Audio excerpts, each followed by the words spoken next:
itu bisa beberapa pengendalian itu dibutuhkan, ya tidak memilih salah satu. Tapi, kalau salah satu nggak cukup ya berarti beberapa metode pengendalian itu perlu dilakukan ya. Sekali lagi itu kan tergantung dari, telaah kita, cara apa, kita mencari sumbernya di mana, kenapa sebabnya gitu ya, itu baru kita bisa melakukan pengendaliannya. Nah, kemudian menerapkan pilihan sesuai kebutuhan ya. Jadi kita lihat lagi, kita cermati lagi, apa namanya, tadi ya kejadiannya apa, sumber sumber penyebab, bahayanya tadi di mana. Oke, untuk pengendalian bahaya dan risiko itu untuk mencegah terjadinya kecelakaan akibat kerja dan penyakit akibat kerja. K3 itu selalu akan menyebutkan penyakit dan kecelakaannya ya. Jadi, pekerjaan itu bisa jadi tidak menyebabkan kecelakaan, tetapi dampaknya adalah ke penyakit pada sekian tahun ke depan ya. Itu yang biasanya paling, apa namanya, paling dilupakan atau tidak pernah teridentifikasi bahkan bahwa ada penyakit yang bakal menyertai pekerjaan tersebut di masa yang akan datang. Misalnya terpapar, apa namanya, zat kimia, maka orang-orang yang bekerja yang berhubungan dengan zat kimia itu biasanya proteksinya, eee, sangat ketat gitu ya dan tunjangan kesehatannya juga tinggi karena memang potensinya bahkan, akan terasa bahkan ketika seorang itu sudah tidak bekerja gitu ya, banyak sekali kejadian seperti itu. Nah, bahaya berdampak pada kesehatan pekerja untuk menurunkan tingkat pajanan bahaya di, tempat kerja. Nah, jadi untuk bahaya yang berdampak pada kesehatan kerja itu diusahakan dengan pengendalian tadi, diupayakan kita menurunkan jumlah pajanan. Jadi, untuk terkait dengan penyakit akibat kerja ini, kenapa dampaknya, sekian tahun ke depan, karena ketika saat itu juga, itu belum dirasakan. Tapi ketika sekian kali, ya tadi tingkat pajanan, jadi, sekian kali mengalami, apa namanya, kontaminasi zat kimia tadi, kemudian sudah sering kali dan apa namanya, durasinya tuh lama. Misalnya sekali cuma 5 menit, tapi berkali-kali itu juga berdampak parah akhirnya. Tapi lebih parah lagi ketika tidak cuma 5 menit. Ternyata terpaparnya itu, sampai 1 jam, ya 1 jam dikalikan sekian hari gitu ya. Nah itu berarti tingkat pajanannya akan semakin banyak, ya. Bahkan itu yang sering dilupakan. Nah, bagian dari proses manajemen risiko tadi, kita perlu melakukan monitoring dan review risiko.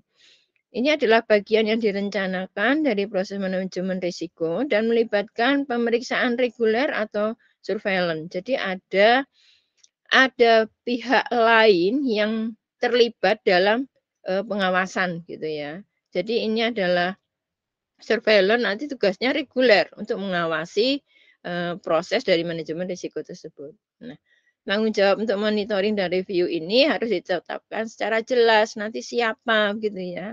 Karena orang-orang ini nanti yang akan bertanggung jawab melaporkan kejadian-kejadian ataupun, peristiwa yang nanti, terjadi terkait dengan potensi risiko tadi.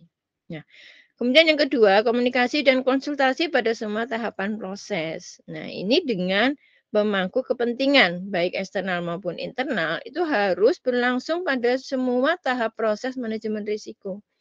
Jadi di setiap tahapan, proses manajemen risiko ya, tadi seperti, manajemen risiko itu kan tahapannya apa?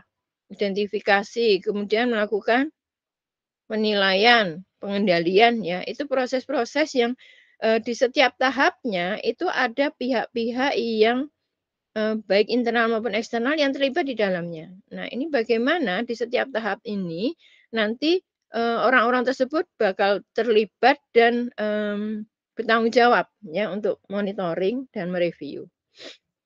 Nah, kemudian untuk yang 3 adalah pencatatan dan pelaporan hasil. Nah, ini merupakan dokumentasi pelaksanaan proses manajemen risiko yang, telah dilakukan ya. Jadi Setelah melakukan manajemen risiko, telaah manajemen risiko, kemudian dibuatlah dokumentasi atau laporan. Gunanya untuk apa? Untuk evaluasi. Jadi setelah kita tahu, oh identifikasinya ini, oh tingkat keparahannya seperti ini, oh probabilitasnya sekian. Ya, ini untuk evaluasi nanti eh, ketika ekstrim tadi, apakah dampaknya yang ekstrim atau di probabilitasnya? Dampaknya nggak terlalu parah, tetapi ternyata terlalu sering terjadi, gitu ya. Itu buat evaluasi. Jadi kita akan melihat di setiap tahap itu, ya dokumentasinya bagaimana untuk melakukan apa namanya tinjauan ya secara reguler atau berkala tadi ya untuk mengevaluasi manajemen risiko. Nah, ini contohnya jadi ada plan manajemen risiko. Plannya kita mau ngapain gitu ya. Kita selalu manajemen risiko itu harus tahu dulu sasaran tujuan visi misi perusahaan ya. Atau visi misi stasiun kerja. Misalnya kalian mengamati stasiun kerja tersebut. Nah, stasiun kerja tersebut itu punya pekerjaan apa saja ya. Dia punya tanggung jawab apa dari proses di stasiun kerja tersebut. Nah, manajemen risiko adalah melihat apa saja yang berpotensi, eee, activity atau tujuan dari suatu stasiun kerja itu, ya, berpotensi menggagalkan tercapainya tujuan perusahaan atau suatu stasiun kerja. Nah, kemudian dari situ, apa saja potensi tadi kita identifikasi, ya.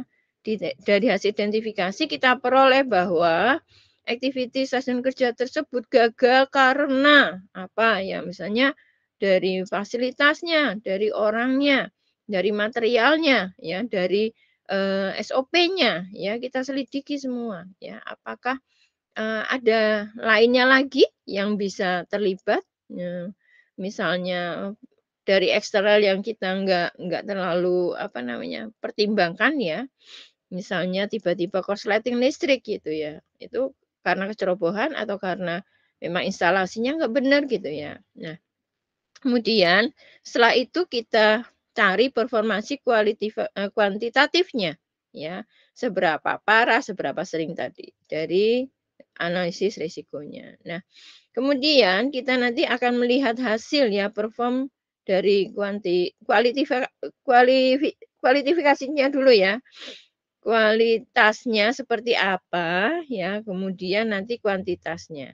Ya. Kualitasnya tadi seberapa sering, seberapa parah gitu, itu kan masih kualitas ya, kemudian kita kuantifikasi menjadi angka-angka 1, 2, 3, 4, 5. Nah, maka nanti kita bisa tahu ini hasilnya apa ya, hasilnya apa dari hasil, penilaian risiko tersebut. Nah, kemudian kita perlu melakukan plan, respon untuk, risiko tersebut, yang merencanakan dari, respon untuk risiko yang, sudah kita nilai, ya. Nah, tadi kalau kejadiannya bahwa nggak ada yang ekstrim, oke berarti kalau nggak ada yang ekstrim, bawahnya ekstrim apa, ya. Bukan berarti kalau nggak ada yang ekstrim, selesai. Nah, tingkat bawahnya ekstrim apa? Ya, itu yang berarti kita akan mencari, risiko tertinggi yang paling paling tidak baik gitu ya. Tidak harus ekstrim, bawahnya ekstrim juga boleh gitu ya, kalau nggak ada yang ekstrim. Nah, kemudian dari rencana, pengendalian risiko tadi, kita monitor, kita evaluasi ya, bagaimana kan tentu saja di sini nanti ada usulan-usulan pengendaliannya. Usulan pengendalian ini diterapkan, dievaluasi, harusnya kan ini, semacam sustainability ya. Setelah selesai kemudian dimonitoring, kemudian kita plan lagi gitu ya. Oke, yang kemudian berarti kita perlu menambahkan fasilitas keamanan, kita perlu membuat poster keamanan K3 gitu, kita perlu memperbaiki SOP-nya, misalnya seperti itu ya. Nah, itu diterapkan, kemudian kita nilai kembali. Nah, ini jadi,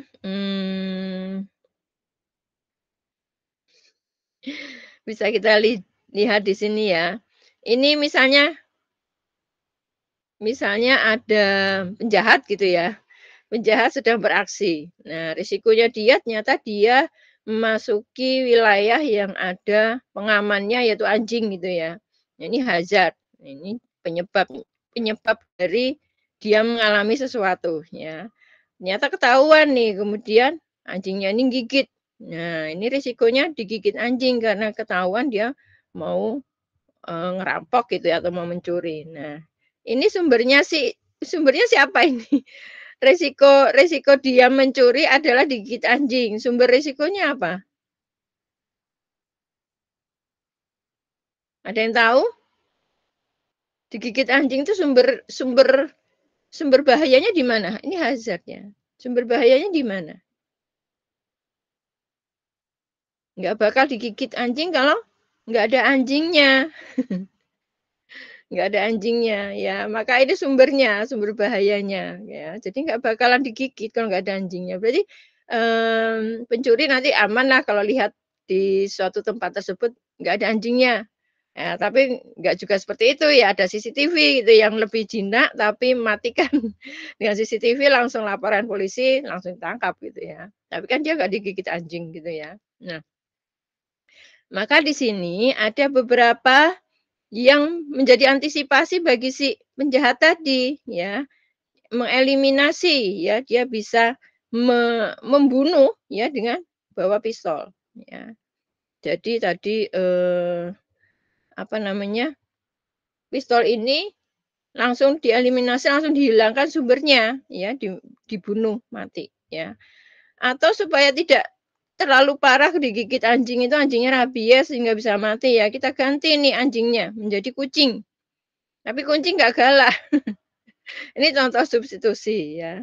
Kita ganti sumber-sumber, bahayanya, kita ganti menjadi kucing. Kucing paling cuma eong-eong suaranya aja ya, kalaupun nyakar nggak, ya nyakar doang gitu ya. Nah, kemudian bisa jadi kita modify sistemnya ya, supaya tidak anjingnya tidak gigit ya kita kasih apa namanya, celah gitu ya, supaya anjingnya nggak bisa lompat gitu. Apa di sini ada kali atau apa gitu ya. Jadi nanti anjingnya nggak bisa ngejar gitu ya, nggak bisa ngejar kita, nggak bisa nggak berani apa, berenang gitu ya. Nah, ini adalah modify sistem. Kita cari bagaimana caranya supaya, eee, si sumber bahaya itu nggak sampai ke kita, ya, nggak sampai ke kita. Kita kasih proteksi gitu ya sistemnya. Nah, eee, ini memerlukan suatu teknik ya, misalnya kita, dengan peralatan yang, tajam gitu ya, kita sedang mengiris tempe dengan alat gitu ya, mesin pengirisnya ini tidak aman, kemudian kita kasih pengaman, ya itu. Jadi kita harapannya dengan pengaman di pisaunya itu tidak akan melukai. Nah, atau mengisolasi hazard, ya sudah nanti, anjingnya dikurungin aja gitu ya biar nggak gigit. Jadi benar-benar dia dia tidak bisa melakukan, tidak mampu melukai gitu ya, bagaimana caranya tidak mampu melukai. Nah, ini benar-benar berarti ya sistemnya tertutup ya, supaya nanti orang pun tidak bisa melihat sistemnya, aman gitu ya, tidak tidak menjangkau sama sekali. Kalau di sini tadi kan hanya dikasih penutup, orang masih bisa menjangkau gitu ya. Nah kemudian, bisa jadi di situ kesalahannya adalah karena, administrasinya gitu ya, SOP-nya salah gitu ya. Karena dia sendiri anjingnya berani, coba kalau kita berbanyak gitu ya, kita kejar anjingnya. Nah, SOP-nya adalah ketika ada anjing, jangan sendirian, cari teman atau berbanyak-banyaklah, mengejar anjing, anjingnya lari, gitu ya. Ini SOP-nya. Jadi bagaimana caranya, bisa jadi, kita sudah melaksanakan pekerjaan sesuai dengan SOP, tapi ternyata SOP-nya salah. Nah, itu diperbaiki di SOP-nya. Bukan orang yang salah, tapi SOP-nya salah, ya. Kemudian terakhir dan paling terakhir ini jangan menjadikan pengendalian yang utama. Jadi ketika yang lain-lainnya tadi, eliminasi mungkin enggak? Oh, enggak mungkin. Oke, kalau enggak mungkin kita bikin substitusinya, penggantinya. Enggak ada penggantinya nih. Oke, kita modify sistem. Kita bikin, rekayasa teknik ya. Kemudian kalau sudah dilakukan semua, kemudian wah, mentok ini, ya udah diisolasi aja hazardnya, ya. Kita kita proteksi benar-benar supaya tidak bisa mengakibatkan luka. Nah, kemudian, eee, Oke, berarti kalau itu sudah ternyata semuanya diterapkan, bisa jadi, ya. Kemudian kita evaluasi ketika semuanya kok nggak ada masalah gitu ya, berarti SOP-nya nih, kita lihat SOP-nya. Oh, ternyata SOP-nya, ya. SOP selesai, kita baru ke APD. APD itu jangan yang pertama, sekali lagi ya, APD itu bukan masalah utama, itu adalah masalah terakhir. Kalau seorang udah pakai APD, tetapi dia perilakunya memang tidak safety, ya sudah percuma, pakai APD pun dia tetap tidak aman, ya. Jadi bukan salahnya APD, maka APD itu terakhir, ya. APD baru kita nanti gimana caranya supaya digigit anjing nggak sakit, ya kita pakai sepatu boot, seperti itu. Ya kita pakai pelindung diri supaya nanti kalau digigit anjing tidak sakit, oke? Sudah paham ya? Ini adalah 5, 2, 4, 6 tahapan pengendalian risiko yang bisa dipilih sesuai dengan, apa namanya ya, activity yang, ekstrim atau yang dinilai tadi ternyata dia perlu segera dilakukan perbaikan. Nah, ini juga sama sih seperti tadi ya. Jadi, kita bisa melakukan yang paling efektif ya, di sini ditunjukkan bahwa paling efektif kita eliminasi dulu ya, kemudian makin ke sini itu, ya makin tidak efektif. Artinya di sini adalah pengendalian yang terakhir gitu ya. Kita eliminasi, kita hilangkan, kita buang dulu sumbernya, kita hilangkan sumbernya gitu ya. Kalau nggak mungkin dihilangkan, kita substitusi, kita ganti ya. Kita ganti, sumber resikonya dengan yang lain. Kalau api itu bikin kebakar ya jangan pakai api, apa gitu ya. Pengganti api apa, kemudian kita isolasi ya, yang ketiga ya. Kita isolasi bagaimana supaya tidak bisa mendekati mendekati kita atau kita tidak, mmm, tidak menghadapi atau tidak menyentuh si sumber resiko tadi ya. Engineer itu dengan cara tadi, kita melakukan suatu suatu rekayasa teknik ya, nanti gimana caranya supaya dia tidak melukai kita gitu ya, dengan dikasih tutup tadi ya. Kemudian, organisasi tadi terkait dengan kontrol sebenarnya ya di sini ada trainingnya yang bisa dilakukan 2, 4, 6, 7. Di sini 7, jadi ada di apa namanya, dalam SOP itu ternyata itu menggandeng dengan yang namanya yang disebut sebagai organizational control. Jadi di sini kita perlu melakukan training kah ya, terkait dengan SOP tadi barangkali udah ada SOP tapi orangnya belum terampil. Nah, kita perlu memberikan training, kita perlu memilih kompetensi yang sesuai orang-orangnya, kita perlu mungkin sih juga ternyata kurang komunikasi. Udah ada SOP-nya tapi nggak ada pengarahan yang bagus. Jadi kalau kurang komunikasi ini menjadi, pecahan dari, SOP tadi. Kenapa SOP yang salah gitu ya. Bukan SOP-nya, bisa jadi organisasinya yang kurang melakukan kontrol. Nah, kemudian yang terakhir adalah APD ya. APD ini untuk proteksi orang. Jadi bukan proteksi organisasi, bukan proteksi dari stasiun kerja, ya.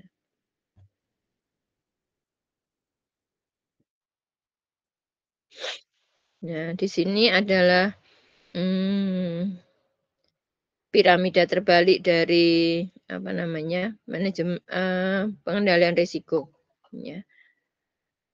Yang pertama adalah eliminasi tadi, apa yang kita cermati, di mana di mana risiko di mana keberadaannya ya potensi risiko tadi ya, inti yang saya selalu bilang sumbernya di mana ya. Where has the risk been shifted? Di mana yang potensi tersebut tidak aman ya. Kemudian yang kedua dari substitusi, kita bisa mencari, substitusi apa untuk mengendalikan risiko tersebut. Ya kita harus mencari yang sesuai ya. Ini masih dalam kendali, orang, apa ya, komunikasi dengan orang-orang ya, kita harus mencari tahu ya dengan expert ya, supaya karena di sini sebenarnya substitusi ini nggak mudah ya. Kita perlu perlu apa namanya, informasi banyak gitu ya untuk melakukan substitusi, apa sebaiknya yang perlu dilakukan ya.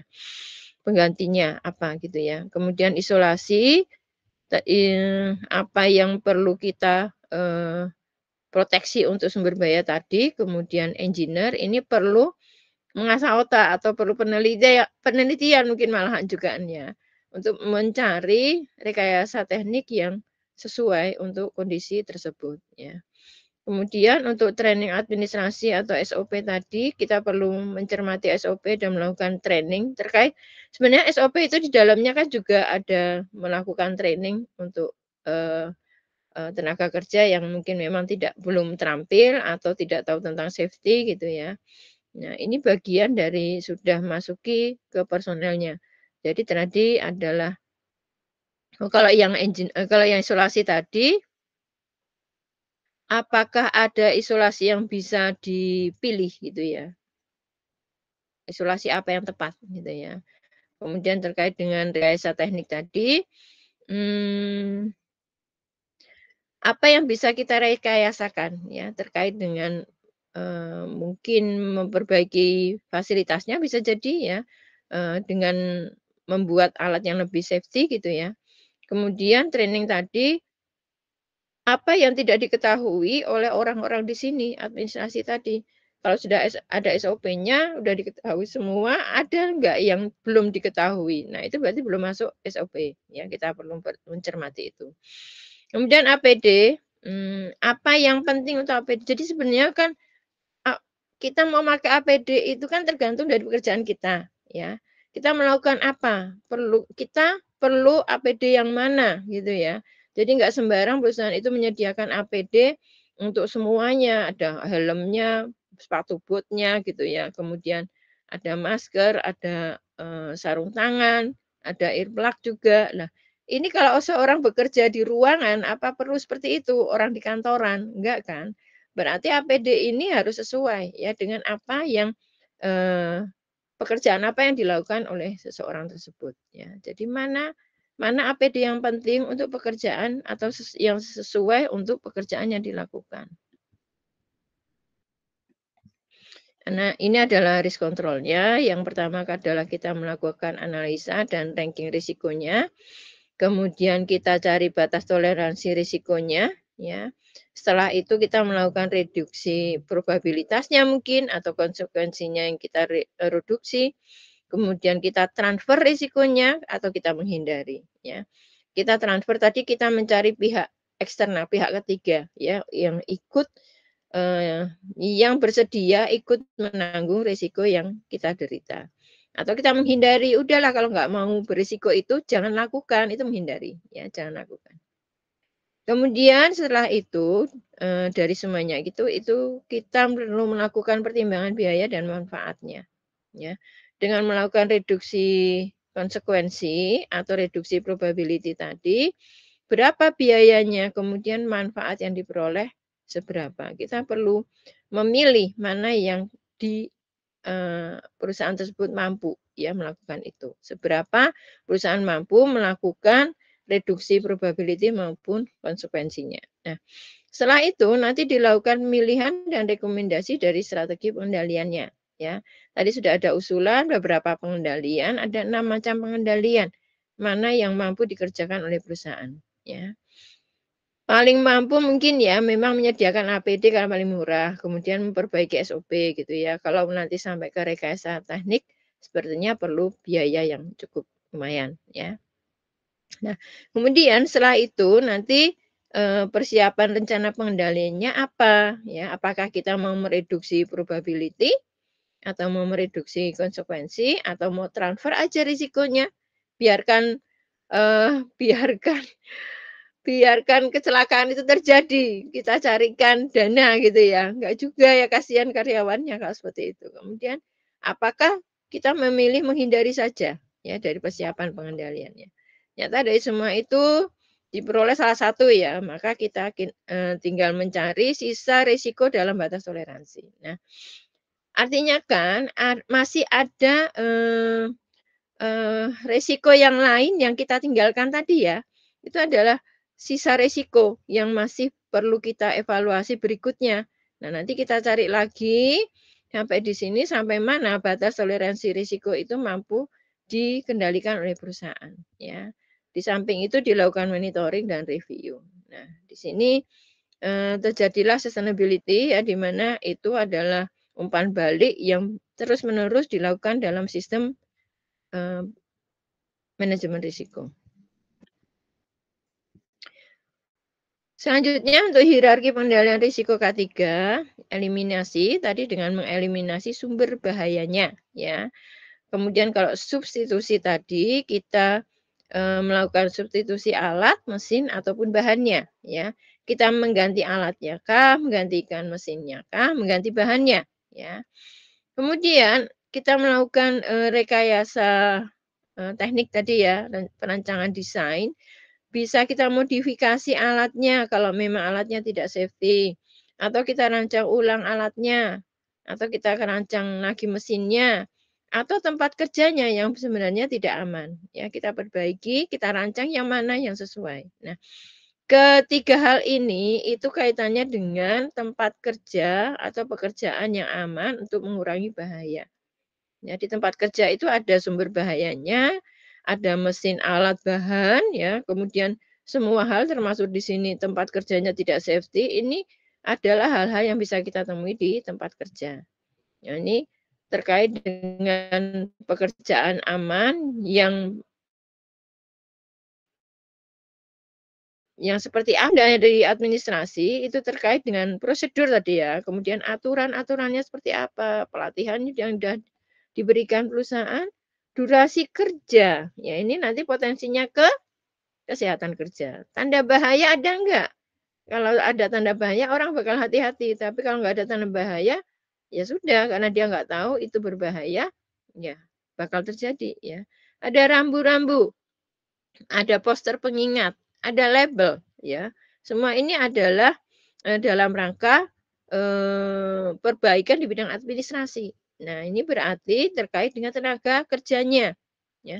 Kalau di atas tadi terkait dengan tempat kerja, ini terkait dengan tenaga kerjanya. Bagaimana mengurangi paparan, ya, supaya aman dalam bekerja.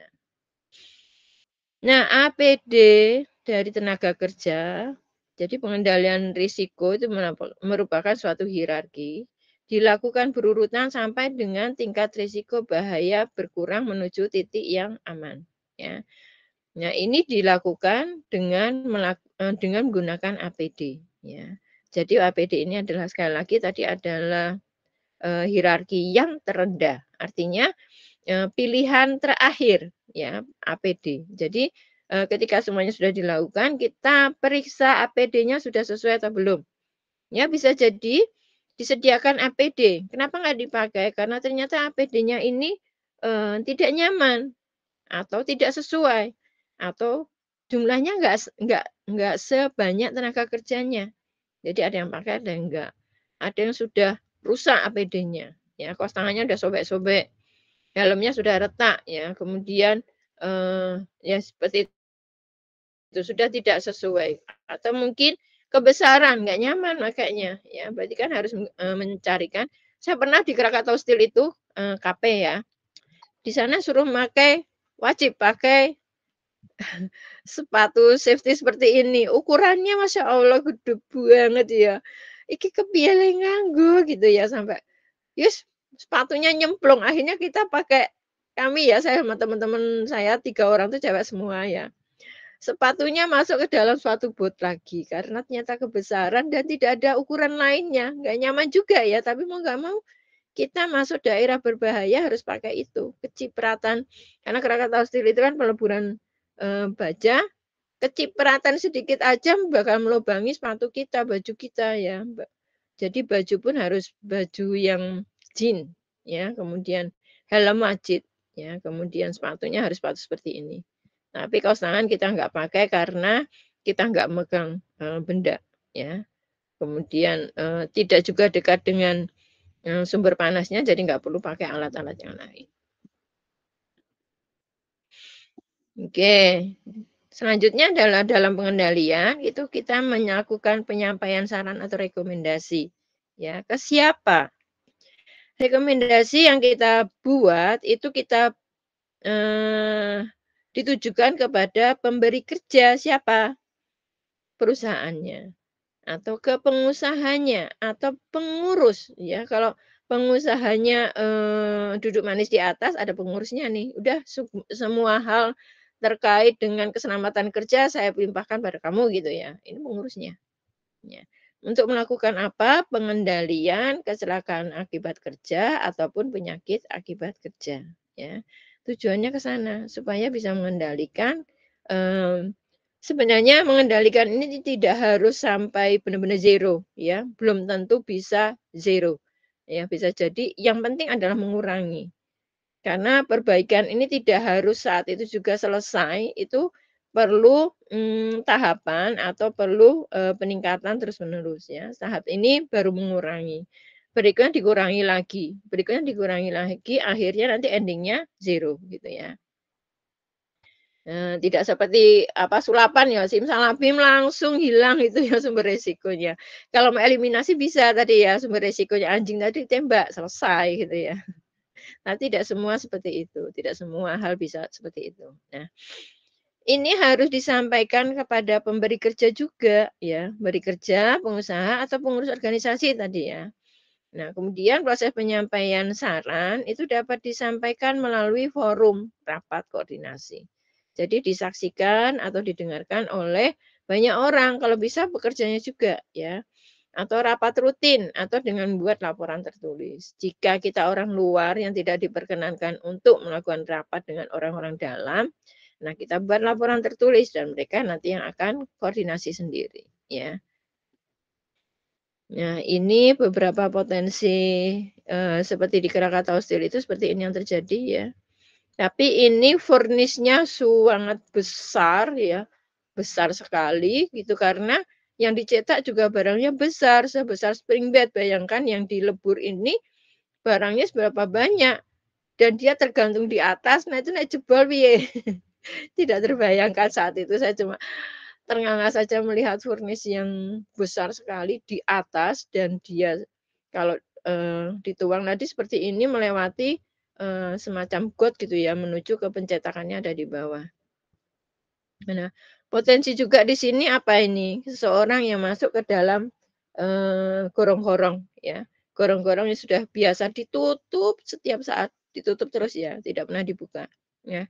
Ini berpotensi di dalamnya ada gas beracun, maka dia menggunakan APD yang seperti ini, semacam sedang masuk ke dalam, apa namanya sih, radiasi nuklir gitu iya, karena di sini dia harus, punya cadangan oksigen atau terproteksi dari, menghirup zat asing atau zat beracun yang ada di dalam got ini, gitu ya. Jadi banyak sebenarnya yang, misalnya nih ya, ada seorang yang masuk ke dalamnya, terus kok nggak muncul lagi, ternyata dia udah pingsan, temennya mau nyelamatin, tapi sama aja dia nggak pakai pelindung, masuk, korban lagi. Berikutnya juga seperti itu. Jadi sebelum sebelum melakukan, penyelamatan kita harus tahu dulu apa yang menyebabkan mereka seperti itu, ya jangan sampai kita jadi korban lagi, ya. Bahkan ada TikTok atau video ya saya lupa, ada anak kecil tahu ya ketika orang tuanya ini sengaja mencoba semacam tersetrum ya, orang tuanya ini, pura-pura kesetrum. Anak kecil ini bisa tahu saya harus ngapain kalau kesetrum ya. Jadi dia bukan memegang orang tuanya untuk melepaskan dari setruman, tapi dia mematikan sumber setrumnya. Itu contohnya ya. Kita matikan sumber bahayanya adalah listrik. Ya, jadi dimatikan dulu sumber bahayanya, listriknya, baru dia menolong orang tuanya. Ternyata orang tuanya cuma mau mencoba seberapa I'm so sorry. Seperti apa namanya, respon anaknya tersebut. Nah, ini di tempat kerja yang sangat lazim ya, di mana, pekerjaan itu ada di suatu tempat dan banyak benda-benda yang bergeletakan di sekitarnya ya, ini berpotensi apa, semua berpotensi, ini berpotensi apa, bisa kita tahu ya. Ini berpotensi apa, ketika seseorang membawa, ini kursor mana? Kursor saya. Ini karena dia, apa namanya, berdiri di atas tumpukan yang tidak seimbang bisa jatuh. dia yang ini membawa benda terlalu tinggi sehingga nggak bisa melihat, ke depan, maka dia berpotensi menabrak orang. Nah, di sini juga membawa benda yang panjang gitu ya, bahan yang panjang. Nah, ini kalau tidak diproteksi sininya bisa kebentur orang lain gitu ya, ada orang lain dan dia tidak tahu dia bisa mengenai kepalanya. Nah, ini mbak-mbaknya ini bawa arsip yang tinggi, ketika ada lubang tidak ditutup dia bisa masuk ke sini. Ya, ini eliminasi apa yang pengendalian apa bisa kalian lakukan? Nah, di sini juga ada seorang yang naik tangga tinggi ya, dia membawa membawa alat-alat gitu ya, kemudian, ada kabel-kabel yang berseliweran ini kalau dia, apa namanya, ternyata tangganya ini ada, apa namanya, tidak seimbang ya, yang salah satu kaki tangganya di atas benda lain, ini bisa berpotensi dia terpleset ya, tangganya jatuh, orangnya ikut jatuh. Nah, di sini bisa menimpa orang lain ya, kemudian dia mungkin juga ini membawa, semacam mungkin cat semprot gitu ya, dan dia nggak pakai APD. Nah, di sini dia juga bisa tersetrum, ini kejatuhan kejatuhan, tang dari atas ya, ya dan sebagainya. Nah, ini banyak sekali yang bisa kalian cermati, sini ada tumpahan oli bisa menyebabkan seorang kepleset juga. Oke, bisa kalian cermati banyak sekali potensi kalau, apa namanya, kita cermati. Nah, begitu mungkin selain itu kan juga potensi penyakit akibat kerja ya, terlalu lama terpapar atau terlalu lama duduk dalam posisi tidak nyaman, itu bisa mengakibatkan, tulang belakang kita membentuk, postur yang tidak tidak normal ya, dan ini susah susah diperbaiki sudah. Kalau dalam waktu lama, dalam 8 jam sehari duduk dengan postur yang tidak sesuai, nah itu berakibat seperti ini, ya. Ini juga karena benda-benda yang, berserakan itu bisa berpotensi mencelakai juga, dan ini potensinya adalah dari eksternal maupun internal, ya. Bisa jadi ada badai, kemudian, kesehatannya pekerjanya juga karena di, daerah lepas pantai seperti ini. Baik, ada yang mau ditanyakan? Saya kira cukup pertemuan hari ini. Nah, untuk materi UTS ya sebelum sebelum UTS ini semua ya, sampai di sini. Jangan lupa dikerjakan setelah UTS pertemuan pertama kita presentasi ya. Nah, saya Bu. ingin progres dulu nih, dari masing-masing, sampai di mana nanti tolong buat Google Drive ya, untuk pengumpulan tugas, jadi bisa bertahap. Mungkin saat ini baru sampai identifikasi, tapi tidak berhenti di situ, kalian juga sambil meneruskan sampai ke penilaian ya.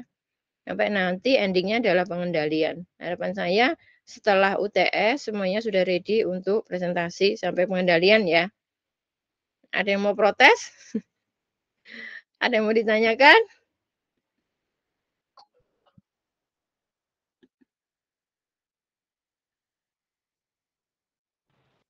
Berarti untuk pengumpulannya itu kapan, Ibu? Hmm, ya ya nyicil boleh lah. Sorry. Nyicil mungkin minggu ini, identifikasi minggu depan sudah penilaian, minggu berikutnya sudah pengendalian gitu ya. Jadi nanti, pertemuan pertama setelah UTS, harapannya sudah selesai. Kalau belum, saya tunda pertemuannya, diundur lagi sampai kalian siap. Jadi materi materi UTS-nya setelah UTS ya menyesuaikan kalian siap enggak untuk presentasi. Nanti bisa mundur lagi, mundur terus. Enggak tercapai nanti materi yang setelah UTS ya. Harapan saya seperti itu, harusnya kan udah dari kemarin ya. Kalian udah nyicil dulu identifikasi, kemudian menilai, kemudian, sudah dapat nih nilainya, baru nanti terakhir ke pengendalian. Pengendalian ini memang semuanya, semua tahap itu perlu, brainstorming dengan tim, nggak bisa satu orang saja. Karena, wawasan kita itu, sangat sempit, apalagi yang jarang baca, jarang searching ya, searching yang TikTok-an, nggak jelas ya, jangan ya. Itu apa namanya, mematikan otak kita ya, kita terbiasa melihat apa, streaming yang cuma singkat, sehingga kita malas untuk mencerna, ya, terbiasa seperti itu. "Ah, nggak menarik," scroll-scroll lagi yang lainnya, kita terbawa apa, situasi yang seperti itu, ya. Jadi kita tidak punya keinginan untuk menelaah, mengevaluasi, menganalisis gitu ya.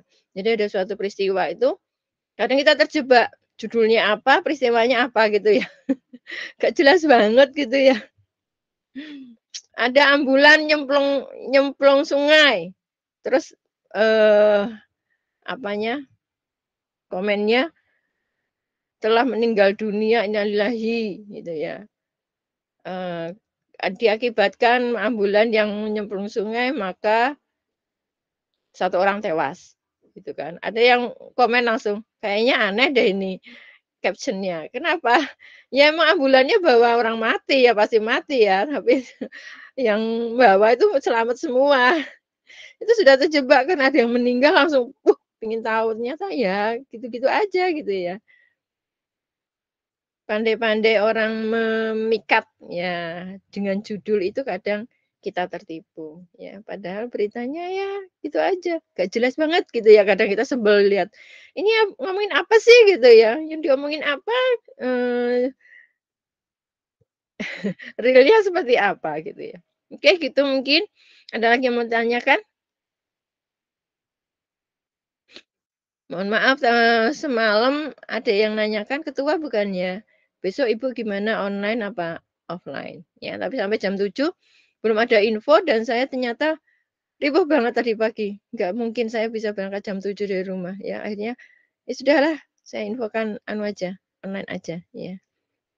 Ya alhamdulillah ini tidak terlalu, riweuh seperti materi sebelumnya di mana saya menjelaskan secara detail ya, eee sehingga perlu offline, gitu ya. Semoga yang saya sampaikan ini sudah jelas ya, sehingga bisa dikerjakan dengan baik oleh semuanya. Harapan saya jangan mengerjakan tugas di akhir ya, karena ini pekerjaannya banyak walaupun kalian hanya mencermati satu stasiun kerja ya, tapi banyak yang dikerjakan. Maka silahkan nanti dicicil dulu minggu ini, selesaikan identifikasi. Minggu depan walaupun Meet, ya sambil ngerjakan yang penilaian, ya. Meet minggu kedua sampai ke pengendalian gitu ya, harapan saya bisa seperti itu.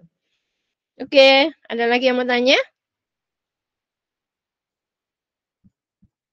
Aduh, saya lupa buka buka ini, portal saya buka nanti sampai sekarang jam berapa ya? 8.35 sampai jam 9 ya, saya buka dulu nanti habis saya tutup ini, saya buka portalnya, silakan nanti, presensi, ya. Sebenarnya dari ini nanti bisa saya minta sih dari ketua, rekap dari Gmeet hari ini, ya. Tapi untuk fisiknya nanti kita bukakan portalnya. Baik, terima kasih kalau nggak ada pertanyaan, cukup pertemuan hari ini. Terima kasih, mohon maaf bila ada salah. Saya tutup. Wassalamualaikum warahmatullahi wabarakatuh. Waalaikumsalam Selamat warahmatullahi belajar. wabarakatuh. Terima kasih, Bu. Terima kasih, Bu.